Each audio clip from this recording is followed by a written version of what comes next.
안녕하세요. 오늘 2023년도 형사법. 오늘은 여러분 변호사 시험을 한번 같이 풀어보려고 합니다. 23년도 변호사 시험. 자, 그동안 경찰 문제를 여러분이랑 많이 같이 풀었었는데 오늘은 이제 변호사 시험 문제를 한번 풀어보려고 해요. 변호사 시험 문제는 법원 행시, 법행, 우리 흔히 말하는 법행 문제하고 더불어서 양대산맥이죠. 가장 어려운 객관식 문제입니다. 과거에 이제 사법 시험 문제보다는 그래도 평이한 그런 출제 경향을 보이고 있지만 그래도 굉장히 어려워요. 중간중간에 함정도 많고 또 사례형 문제가 특히 많습니다. 그래서 여러분들이 이 변호사 시험 문제는 이 경찰 시험 준비하시는 분들은 이 변호사 시험을 좀 나중에 혹시나 경찰 시험에 나올 수 있거든요. 굉장히 요즘 또 경찰 시험에서도 사례 문제가 많이 나오기 때문에 이 변호사 시험 문제를 많이 푸신 분들은 고득점 하는데 굉장히 유리할 수 있어요. 그리고 그 부분에서도 차별화를 낼 수가 있는 거고요. 그래서 여러분들 변호사 시험 공부하시는 분들 외에 경찰 시험 공부하시는 분들도 이 변호사 시험 문제 꼭 풀어보세요. 아주 문제가 좋고 또 난이도도 있고 여러분들이 배울 게 참 많습니다. 법원행시 문제는 조금 이게 문제가 좋다고는 표현할 수가 없어요. 법원행시 문제는 되게 지엽적인 것도 많고 틀리게 하기 위한 문제 같아요. 제가 보면 법원행시 문제는 선생님이 저도 풀면 계속 틀려요. 법원행시 문제는. 근데 이 변호사 시험 문제는 상당히 질이 좋습니다. 문제가. 그래서 여러분들이 문제를 풀면 굉장히 여러분들 실력 향상에 도움이 될 겁니다. 아시겠죠? 그래서 조금 힘들겠지만 변호사 시험 문제 오늘 저랑 같이 하나하나 풀어보도록 하겠습니다. 자, 오늘 먼저 1번 문제. 1번 문제는 결과적 가중법. 형법 총론에 나온 테마 중에 결과적 가중법에 관한 테마를 여러분이랑 보려고 합니다. 이 결과적 가중법에서 가장 중요한 건 뭐죠? 네, 부진정 결과적 가중법이죠. 네, 진정 결과적 가중법은 시험에 잘 안 나옵니다. 부진정 결과적 가중법의 인정 여부가 굉장히 중요하고 또 부진정 결과적 가중법의 죄수론, 죄수 파트, 중한 고의의 결과범과 이 부진정 결과적 가중범 사이에 어떤 관계가 있느냐. 요 부분 굉장히 시험에 많이 나오죠. 그래서 나오는 것들은 굉장히 형태는 정형화돼 있다. 이렇게 여러분들이 보시면 될 것 같아요. 그래서 오늘 문제도 판례 문제를 조금 뭐 이렇게 쭉 열거해 놓고 옳고 그른 것을 그 중에서도 옳은 거로 고르는 것 문제입니다. 그래서 하나하나 살펴보도록 하겠습니다. 그래서 오늘 문제 한번 보시면 자 메모를 켜고 자, 보시면 자 결과적 가중법에 관한 설명 중 옳은 것을 모두 고른 것으로 했네요. 옳은 것. 자, 옳은 것입니다. 옳은 것에 밑줄 그시고 자 기억 지문입니다. 사람이 현존하는 건조물을 방화하는 집단행위 과정에서 일부 집단원이 고의 행위로 상해를 가한 경우에도 다른 집단원에게 그 상해의 결과가 예견 가능한 것이었다면 그 다른 집단원도 그 결과에 대하여 현주 건조물 방화치상죄의 책임을 진다. 이렇게 되어 있네요. 즉 현주 건조물 방화행위라는 어떤 집단행위 과정에서 일부 집단원이 고의행위로 상해를 가했다는 거죠. 이건 뭐죠? 현주 건조물 방화의 고의를 가지고 집단행위라는 과정에서 상해의 고의까지 생긴 거죠. 현주 건조물 방화치상죄고 고의와 고의의 결합 형태의 결과적 가중법, 부진정 결과적 가중법이죠. 근데 이 상해를 가한 거에 대해서 다른 집단원도 예견 가능하였다. 예견 가능하였다고 했을 때 어떻게 우리 판례는 인정을 하고 있죠? 예견이 가능했다고 하면 이 상해에 대해 예견이 가능했다고 한다면 이 상해죄에 대해서 공동 책임을 묻고 있단 말이에요. 그죠? 즉 현주건조물 방화치사죄의 공동정범의 책임을 묻고 있다는 거예요. 예견 가능만 하더라도 이게 아주 판례의 독특한 논리죠.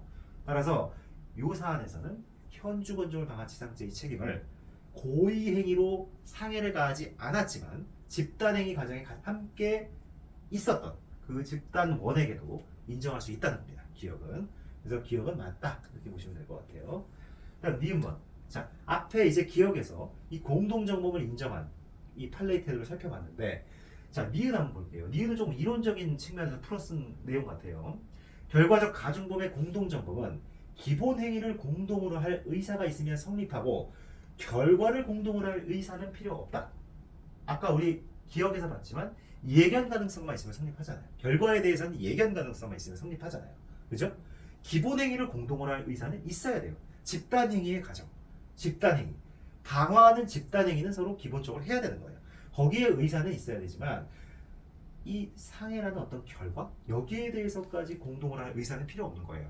그 과정에서 누군가 상해를 입겠다는 예견 가능성만 있으면 실제 상해 행위한 사람과 그 예견한 사람 모두 같이 처벌하겠다는 것이 우리 판례의 태도입니다. 따라서 이 니은번 결과를 공동으로 할 의사는 필요 없다. 맞아요. 그다음 디귿번 부진정 결과적 가중범에 있어서 고의로 중한 결과를 발생하게 한 행위가 별도의 구성 요건에 해당하고, 이게 제가 말한 죄수로 문제죠.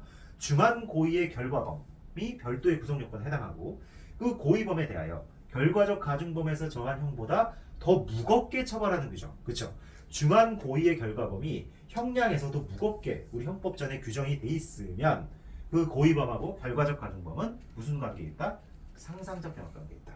실체적 경합관계에 있다라고 여기 기재해놓고 OX 묻는 문제 많아요. 함정파고. 아닙니다. 상상적 경합관계예요. 상상적.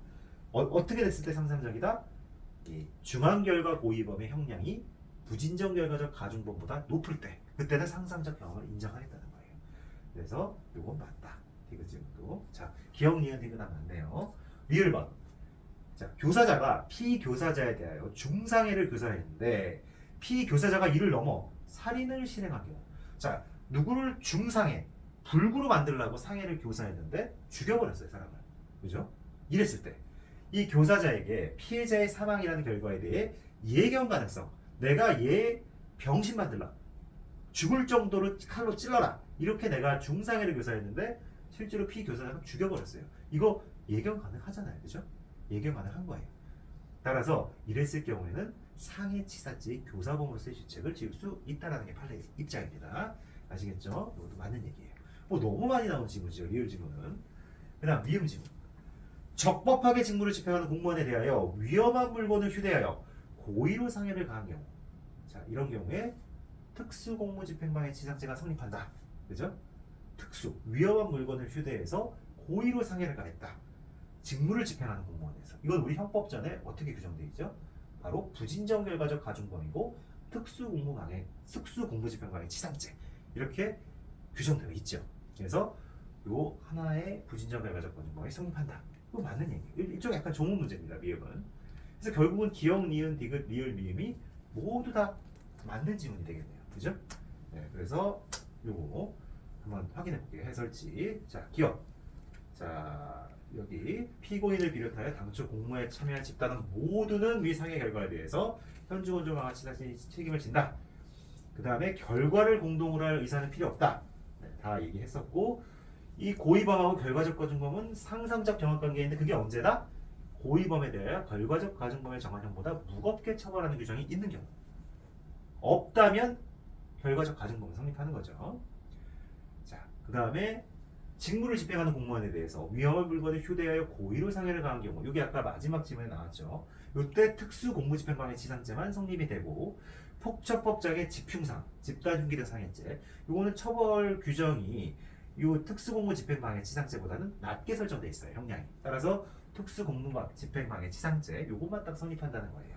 요거는 우리 구성 요건에 딱 떨어지죠. 아까 제가 조문 문제라고 말씀드렸지만. 네, 그래서 그렇게 보시면 되고, 리을번도 상해치사죄 이렇게 보시면 될 거고, 네, 요거는 그냥 예견만 가능해도 상해치사죄 교사범 책임을 진다 이렇게 말씀드렸죠. 네, 미음은 아까 디귿 해설하고 동일합니다. 그래서 답은 5번이다 이렇게 보시면 될 것 같습니다. 자, 오늘 변호사 시험 첫 번째 문제, 부진정 결과적 가중범에 대한 문제를 딱 첫 번째 문제를 내버렸어요. 형법 총론의 아주 중요한 테마죠. 결과적 가중범. 네, 그래서 오늘 이 문제 잘 숙지하시고 정리하시고 열심히 공부하시도록 여러분들 최선을 다하십시오. 여기까지 하겠습니다. 감사합니다.